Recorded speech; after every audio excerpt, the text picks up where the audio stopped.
معزز ناظرین، یہ 500 قبل مسیح کی بات ہے جب روم اور مصر کی حکومت ہوا کرتی تھی۔ اس دور میں بادشاہ مجرموں کو ایسی سزائیں دیا کرتے تھے جنہیں سن کر انسان کی روح کانپ اٹھتی ہے۔ ہر بادشاہ کا سزا دینے کا انداز مختلف ہوا کرتا تھا، لیکن تشدد کا ایک بدترین طریقہ جس کے ذریعے ہونے والی موت کو پوری انسانی تاریخ میں سب سے دردناک موت مانا جاتا ہے، وہ ایک آلہ سے کیا جاتا تھا۔ وہ خطرناک آلہ پیرنوس نامی انسان نے ترتیب دیا تھا اور اسے بنانے کا حکم بادشاہ فلارس نے دیا تھا۔ یہ اندھوناک آلہ جسے بریزن بل کے نام سے موسوم کیا جاتا ہے، اور یہ بیل دھات سے تیار کیا گیا تھا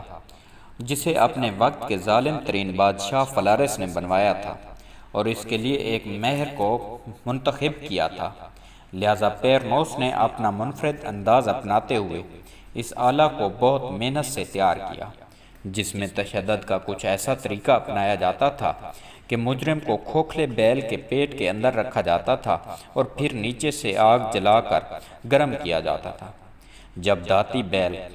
کے جسم کو گرم کیا جاتا تو اس کے اندر موجود زندہ انسان چیخنا شروع ہو جاتا، لیکن اس آلہ کی خاص بات یہ تھی کہ اندر انسان جتنا بھی چیخے چلائے لیکن بغیر کسی کو اس کے چیخنے کی نہیں بلکہ خوشگوار میوزک کی آواز سنائی دیتی تھی۔ جی ہاں دوستو، پیرنوس نے اس آلہ کو کچھ اس طرح سے ڈیزائن کیا تھا کہ اس کی چیخوں کی آواز اس دھاتی بیل کے منہ میں موجود باجا سے ہو کر نکلتی تھی۔ بیل کے اندر موجود انسان چیختا رہتا یہاں تک کہ اس کا جسم بخارات بن کر اڑ جاتا، لیکن بغیر کسی انسان کو حالت کا اندازہ نہ ہو پاتا۔ معزز ناظرین، یاد رہے مجرم کو یہ اذیت 5 سٹیپ کے ذریعے دی جاتی تھی۔ سب سے پہلے مجرم کو بیل کے کھوکھلے حصے پر لگے دروازے سے پیٹ کے اندر رکھا جاتا تھا، پھر بلائی دروازے کو بند کرنے کے بعد بیل کے پیٹ کے نیچے آگ لگا دی جاتی تھی۔ اس کے بعد بیل تندور بن جاتا تھا اور شکار کی چیخیں بلند ہونا شروع ہو جاتی، اور مجرم کی موت ہونے کے بعد اس کا جسم بخارات بن کر اڑنا شروع ہو جاتا۔ معزز ناظرین، یہاں یہ بات بھی واضح رہے کہ نہ صرف انسان کے چیخنے چلانے کو یہ دھاتی بیل میوزک میں بدلتا تھا، بلکہ اس کے جلنے کی صورت میں باہر جو دھواں نکلتا تھا وہ بھی بدبودار ہونے کی بجائے ایک اچھی خوشبو میں بدل جاتا، کیونکہ پیرلوس نے بیل کے کانوں کے اندر خوشبو کی ڈبیاں لگا رکھی تھی تاکہ اندر سے آنے والا بدبودار دھواں خوشبو بن کر باہر آئے، تاکہ ارد گرد کے لوگ اس دھواں سے محظوظ ہو سکیں۔ ناظرین گرامی، ایسی سزائیں جس میں انسان کی اپنی خواہشات شامل ہوں وہ بلا شبہ ظلم کی انتہا ہوتی ہے، لیکن ہر ظالم کا اپنا بھی عبرتناک انجام ہوتا ہے۔ اس کی واضح مثال بادشاہ فلارس اور اس خوفناک آلے کو بنانے والا پیرلوس نامی انسان ہے۔ ناظرین گرامی، ظلم جب بھی حد سے بڑھ جائے تو اس کا انجام بھی وہی ہوتا ہے جو پہلے تو پیرلوس کا ہوا، جس کا قصور فقط یہ تھا کہ جس نے اس آلہ کو کمال محنت سے بنا کر بادشاہ سے انعام مانگا۔ پیرلوس کو لگا کہ بادشاہ اس ایجاد کو دیکھنے کے بعد اس کی تعریف کرے گا اور اس کو منہ مانگی قیمت دے دے گا، لیکن پیرلوس کی یہ خواہش کبھی پوری نہ ہو سکی،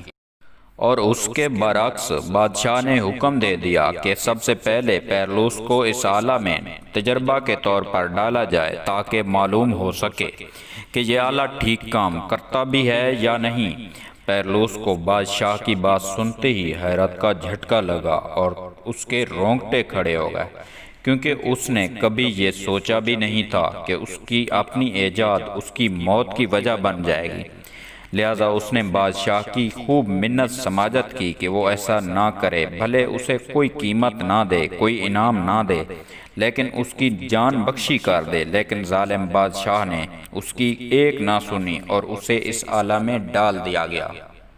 معزز ناظرین، جیسے ہی اسے اندر ڈالا گیا بیل کا دروازہ بند ہو گیا۔ اب بیل کے اندر پیرلوس اپنی موت کا انتظار کر رہا تھا۔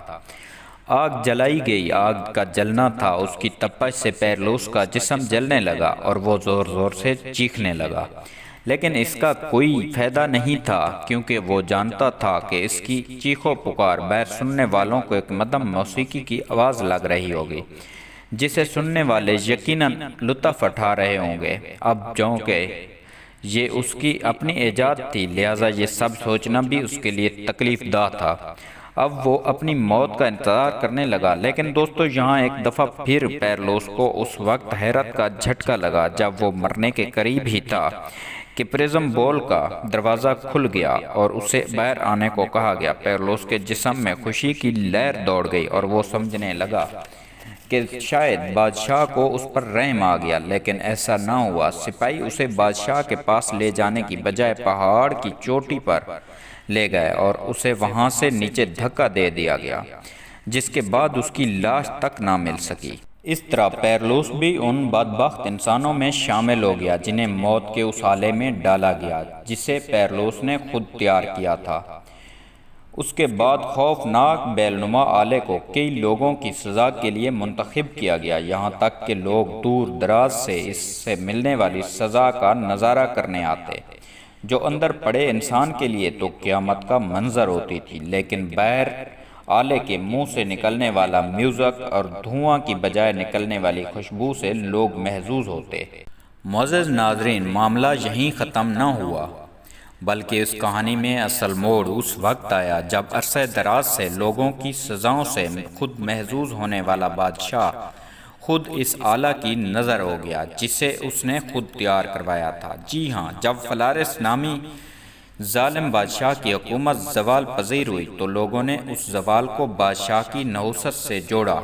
جس کے ظلم کی داستانیں ہر جگہ پھیلی ہوئی تھیں۔ لہٰذا بادشاہ کو تخت سے اتار دیا گیا اور مختلف جرائم کے پیش نظر اسے بھی اس آلہ کا مزہ چکھایا گیا، اور دوسرے انسانوں کی سزاؤں سے لطف اٹھانے والا بادشاہ خود بھی اسی آلہ میں تڑپ تڑپ کر مر گیا۔ ناظرین گرامی، اصل میں ان دردناک سزاؤں کا مقصد جرائم کی روک تھام ہوتا تھا، اور مجرم کو اس کے کیف کردار تک پہنچانے کے لیے ایسی سزائیں متعارف کروائی جاتی جو دل دہلا دیتی۔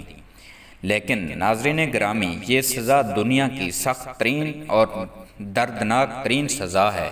جو میں نے آپ کو بیان کی ہے۔ اگر ویڈیو اچھی لگی ہو تو لائک کریں، سبسکرائب کریں اور بیل آئیکن لازمی پریس کریں تاکہ ہر آنے والی ویڈیو کا نوٹیفیکیشن آپ تک پہنچتا رہے۔